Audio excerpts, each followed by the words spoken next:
Avec de toutes petites minutes de retard, dont je vous prie de bien vouloir nous excuser, j'ouvre la séance sur la transplantation hépatique, y compris le donneur vivant.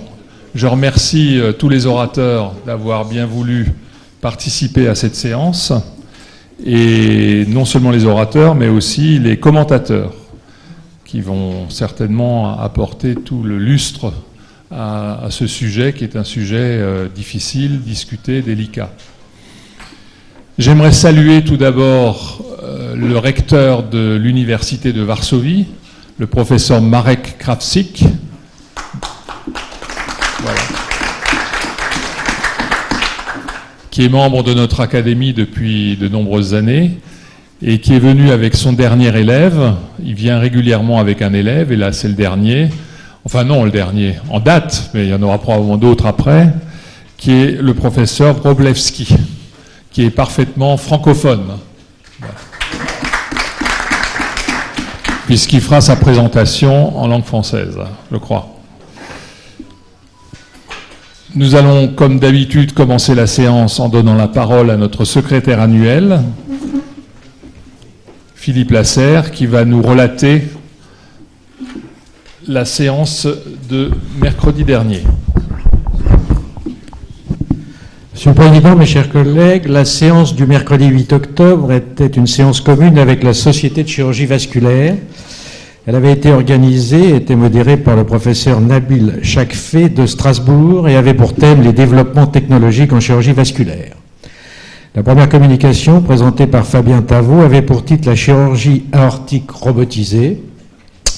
Il nous a montré comment l'utilisation du robot permettait une sécurité et un contrôle des zones à risque. Cependant, la longueur de la courbe d'apprentissage et la concurrence des procédures endovasculaires expliquaient l'absence d'engouement pour cette technique. Il y a eu un commentaire et des questions de Daniel Loisance. La deuxième communication, présentée par Nabil Chakfé, avait pour titre la navigation intravasculaire robotisée. Il nous a montré comment on pouvait réaliser des angioplasties en utilisant non pas le robot Da Vinci, mais le robot Magellan. Il y a eu un commentaire de Pascal Desgranges, et ont participé à la discussion messieurs Montoupet et Mélière. La troisième communication, présentée par Pascal Desgranges, avait pour titre « Les technologies de fusion d'images en salle d'opération, nouvelles techniques d'imagerie interventionnelle ».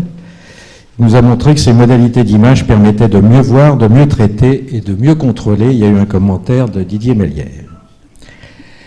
La quatrième communication présentée par Jean-Baptiste Ricot avait pour titre « Les dernières évolutions technologiques endovasculaires pour le traitement des anévrismes aortiques ».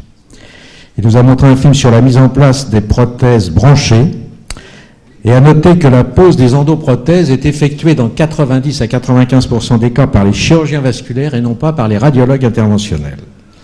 Ont participé à la discussion messieurs Mélière et Montoupet.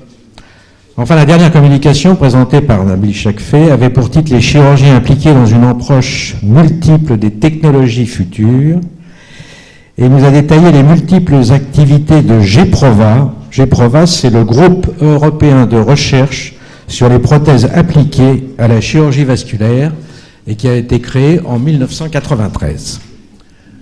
Il y a eu un commentaire de notre président. J'ai terminé.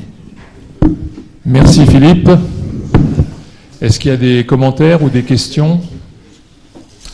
Si ce n'est pas le cas, je vous propose d'adopter ce procès-verbal. Qui s'oppose? S'abstient? Voilà, ce procès-verbal adopté à l'unanimité. Je donne la parole à notre secrétaire général pour voir s'il a quelque chose à dire ou non. Non.